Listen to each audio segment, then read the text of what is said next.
जय हिंद फ्रेंड्स, आप सभी का स्वागत है आपके अपने YouTube channel Pramod sir Varanasi में। फ्रेंड्स, आज की इस वीडियो में हम कवर करेंगे जूनियर असिस्टेंट और स्टेनोग्राफर के लिए और साथ ही साथ वीपीओ के लिए इंटरनेट ऑफ थिंग्स, यानी कंप्यूटर का सबसे स्पेशल टॉपिक है इंटरनेट ऑफ थिंग्स। और इसके पहले हमने पार्ट नंबर 1 कंप्लीट किया है और जो बची हुई थ्योरी सेक्शन है उसको हम कंप्लीट करेंगे पार्ट नंबर 2 में।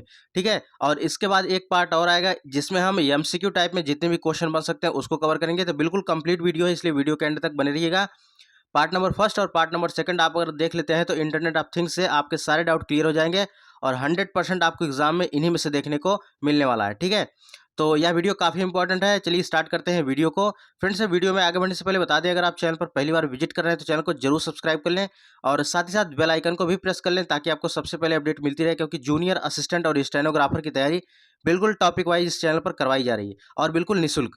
चलिए स्टार्ट करते हैं वीडियो को और यहाँ पर 1 बाय 1 करके जितना पॉइंट्स हमने नोट्स किया है, बहुत काफ़ी मेहनत लगी इस पॉइंट्स को नोट करने में, तो वीडियो के एंड तक आप लोग बने रहिएगा। चलिए स्टार्ट करते हैं वीडियो को। देखिए, सबसे पहले हम बात करेंगे आईओटी, यानी आईओटी आखिर है क्या। आईओटी यानी इंटरनेट ऑफ थिंग्स जिसको कहते हैं। तो आईओटी किसे कहते हैं? तो दुनिया की जो सभी चीज़ें हैं, दुनिया की सभी चीज़ों को इंटरनेट से जोड़ देना ही आईओटी कहलाता है, यानी इंटरनेट ऑफ थिंग्स कहलाता है। जैसे एग्जाम्पल के माध्यम से समझा जाए, स्मार्ट वॉच हो गया। जो आजकल स्मार्ट वॉच आ रही हैं वो आपके मोबाइल से कनेक्ट रहती हैं, इंटरनेट से कनेक्ट रहती हैं। आप यानी वॉच को अगर हैंड में पहने हैं, हाथ में पहने हैं, उसी के माध्यम से आप मोबाइल को ऑपरेट कर सकते हैं, मोबाइल के फ़ोन को पिकअप कर सकते हैं, कुछ भी कर सकते हैं। ठीक है, किसी को फ़ोन लगा सकते हैं मोबाइल फ़ोन से, या उससे जो भी एक्टिविटी होता है आप उससे ईज़िली कर सकते हैं। तो दुनिया की सभी चीज़ों को इंटरनेट से जोड़ देना ही आईओटी कहलाता है, यानी इंटरनेट ऑफ थिंग्स कहलाता है। एग्ज़ाम्पल अगर देगा तो आपको स्मार्ट वॉच आपको याद रखना है। स्मार्ट वॉच किसका उदाहरण है? आईओटी का सबसे बेस्ट उदाहरण है। चलिए नेक्स्ट पॉइंट है हम लोग का आईओटी। आईओटी का फुल फॉर्म जान लेते हैं। आईओटी का फुल फॉर्म होता है इंटरनेट ऑफ थिंग्स होता है।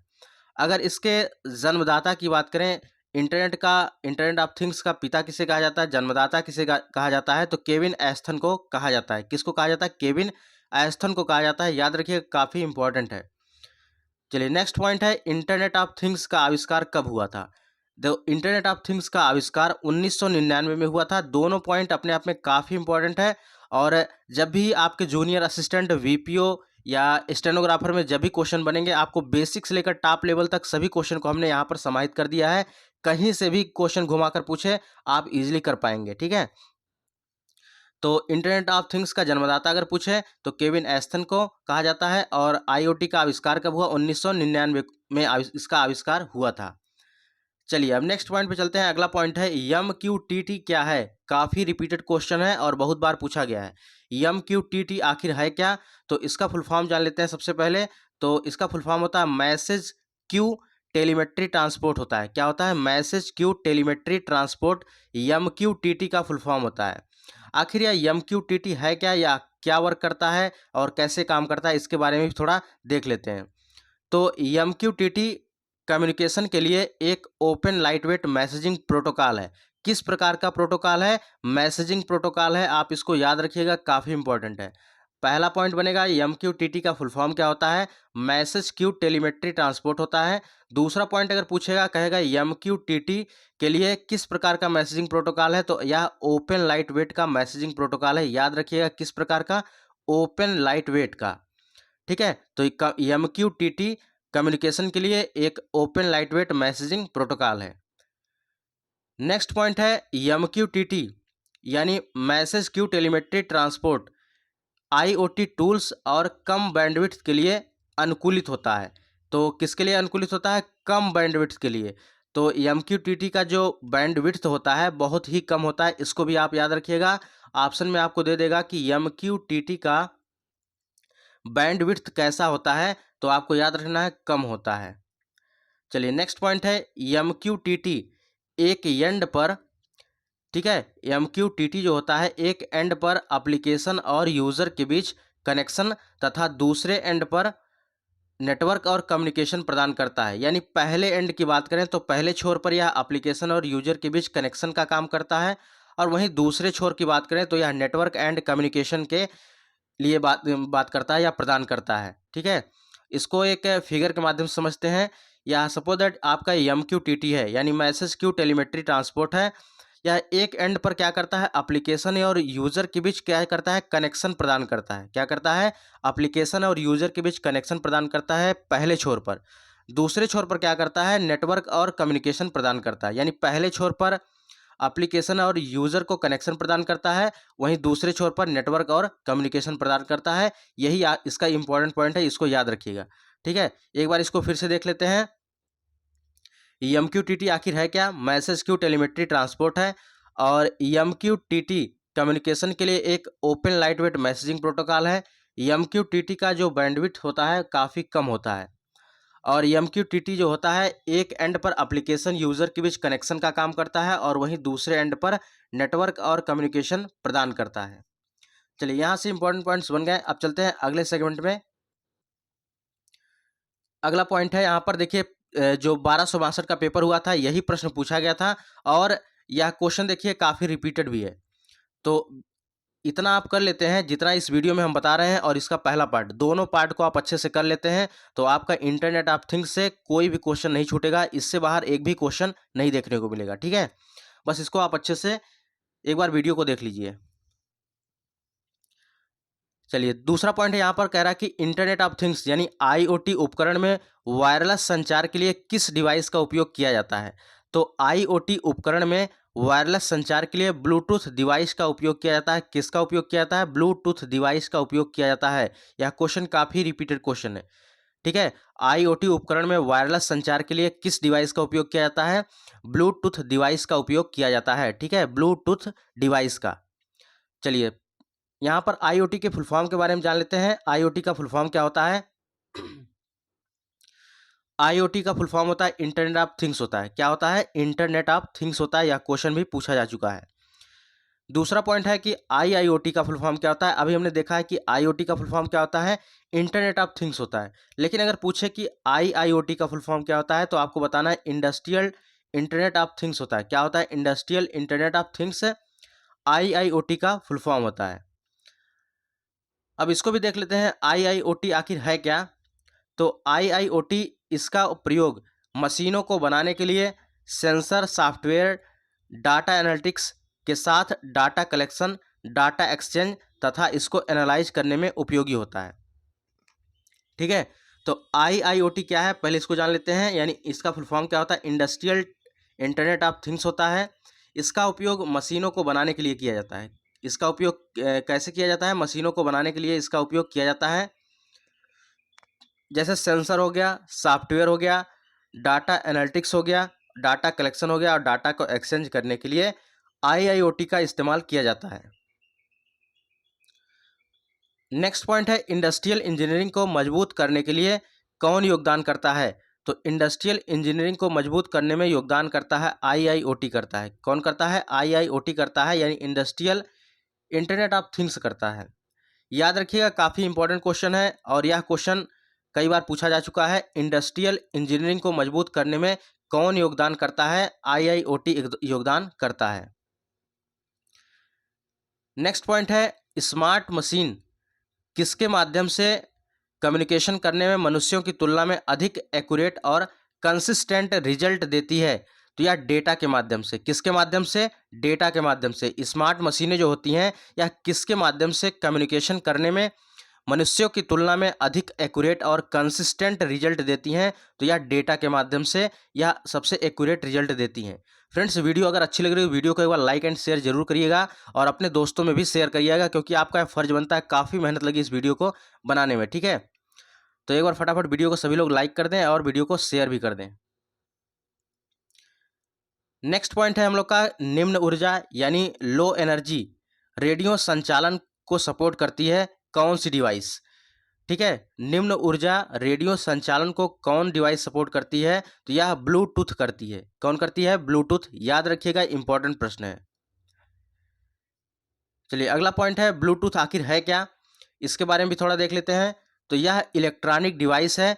ठीक है, इसके बीच डाटा ट्रांसफ़र करने के लिए किया जाता है, ठीक है? यह इलेक्ट्रॉनिक डिवाइस के बीच डाटा ट्रांसफ़र करने के लिए ब्लूटूथ का उपयोग किया जाता है। आजकल तो कई-कई नई टेक्नोलॉजी आ गई है, लेकिन ब्लूटूथ जो होता है काफ़ी लो एनर्जी कन्वेंशन होता है, ठीक है? यानी सबसे अगर निम्न ऊर्जा रेडियो संचालन की बात करें, तो यह आपका ब्लूटूथ ही होता है और ऑप्शन में आपको चाहे कुछ भी मिले, आपको ब्लूटूथ पर ही आपको क्लिक करना है। याद रखिएगा काफ़ी इंपॉर्टेंट है। अगर पूछेगा निम्न ऊर्जा रेडियो संचालन को सपोर्ट करता है या ऐसे पूछ लेगा कि रेडियो संचालन को सपोर्ट कौन करता है, तो आपको ब्लूटूथ ही आपको बताना है। याद रखिएगा इंपॉर्टेंट है, ठीक है? तो ब्लूटूथ क्या है? यह इलेक्ट्रॉनिक डिवाइस के बीच डाटा ट्रांसफ़र करने के लिए इसका उपयोग किया जाता है।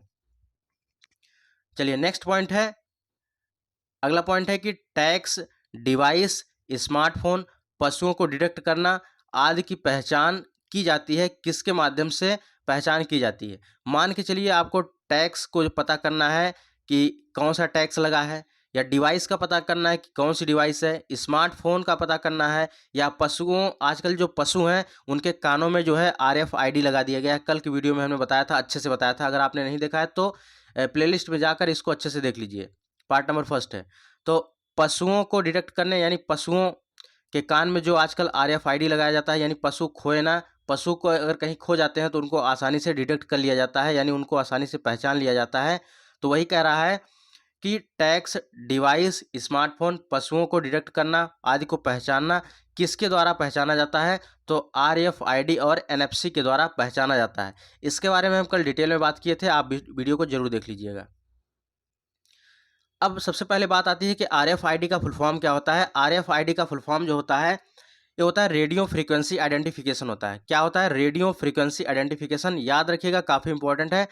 यूपी ट्रिपल एससी में कंप्यूटर में फुल फॉर्म जरूर पूछा जाता है। यूपी ट्रिपल एससी हर एग्जाम में अपने फुल फॉर्म को पूछता है, ठीक है? तो आरएफआईडी का फुल फॉर्म क्या होता है? रेडियो फ्रीक्वेंसी आइडेंटिफिकेशन होता है।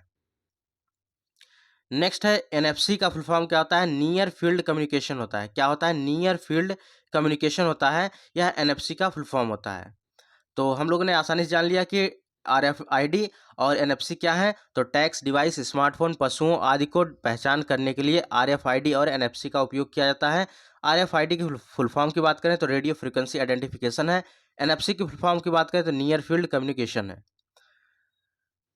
चलिए नेक्स्ट है, सबसे कम बिजली की आवश्यकता होती है। तो सबसे कम बिजली की आवश्यकता किसको होती है? आरएफआईडी को होती है। याद रखिएगा इंपॉर्टेंट है।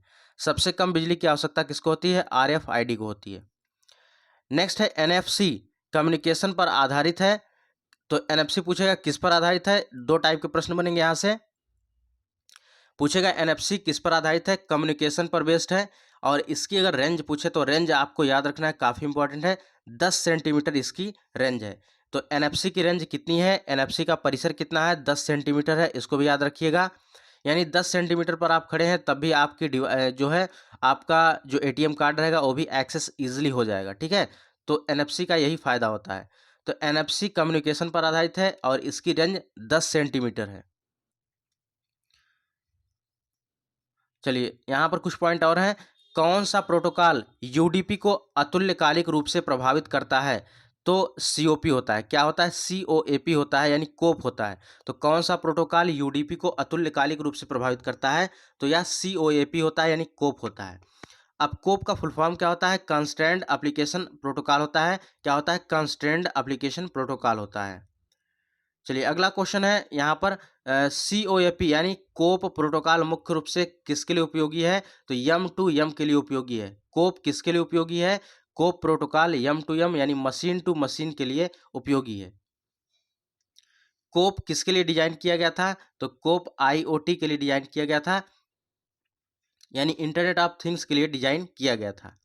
चलिए अगला पॉइंट है, कोप किस प्रोटोकॉल पर आधारित है? तो कोप एचटीटीपी पर आधारित है। याद रखिएगा काफ़ी इंपॉर्टेंट है। कोप किस प्रोटोकॉल पर आधारित है? एचटीटीपी पर आधारित है, यानी हाइपर टेक्स्ट ट्रांसफर प्रोटोकॉल पर आधारित है। कौन? कोप। चलिए अब नेक्स्ट बात करते हैं, WSN क्या है, जो कि थंबनेल में हमने लगाया था। तो WSN क्या है? सबसे पहले इसके फुल फॉर्म के बारे में जान लेते हैं। वायरलेस सेंसर नेटवर्क है। क्या है? वायरलेस सेंसर नेटवर्क है। ये WSN का फुल फॉर्म है। यह पर्यावरण से संबंधित जानकारियों को उपलब्ध कराने में सहायक होता है। WSN क्या करता है? WSN पर्यावरण से संबंधित जानकारियों को इकट्ठा करता है, यही आपका WSN है। तो इसका फुल फॉर्म अगर पूछे तो आपको याद रखना है वायरलेस सेंसर नेटवर्क है।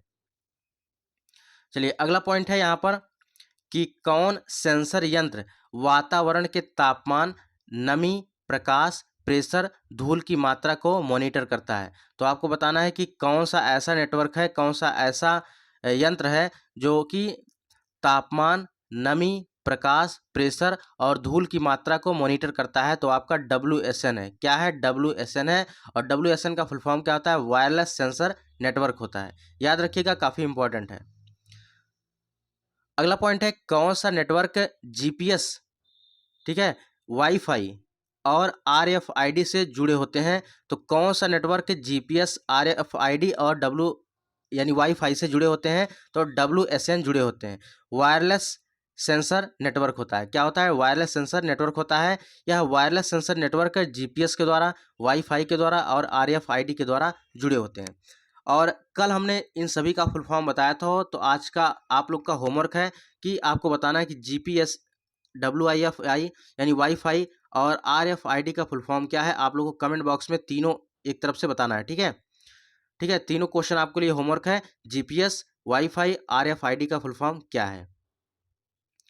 आज का लास्ट पॉइंट है कि ओपन IoT आर्किटेक्चर में कितने एलिमेंट्स होते हैं। ओपन IoT यानी ओपन इंटरनेट ऑफ थिंग्स में कितने एलिमेंट्स होते हैं? तो 7 एलिमेंट्स होते हैं। याद रखिएगा, यह क्वेश्चन रिपीट हो चुका है, कई बार पूछा गया है। तो ओपन IoT आर्किटेक्चर में एलिमेंट्स की संख्या कितनी होती है? 7 होती है। तो फ्रेंड्स, इसी के साथ हम लोग का थियरी सेक्शन पूरी तरह से कंप्लीट हो गया है। IoT से इससे बाहर एक भी क्वेश्चन आपको देखने को नहीं मिलेगा। ठीक है, जितना क्वेश्चन हो सका है सभी क्वेश्चन को हमने कलेक्ट कर लिया है। यानी पार्ट नंबर 1 और पार्ट नंबर 2 अगर दोनों को अच्छे से आप देख लेते हैं तो आपका यहाँ से 1 से 2 नंबर कन्फर्म हो जाएगा। ठीक है, बाकी नेक्स्ट पार्ट में हम इससे जो MCQ टाइप में क्वेश्चन बन सकते हैं इसको कवर कर देंगे। और इसी के साथ आपका चैप्टर पूरी तरह से कंप्लीट हो जाएगा, इंटरनेट ऑफ थिंग्स। तो फ्रेंड्स, वीडियो अच्छी लगी तो वीडियो को एक बार लाइक एंड शेयर जरूर करिएगा। मिलते हैं नेक्स्ट वीडियो में, तब तक के लिए जय हिंद, वंदे मातरम।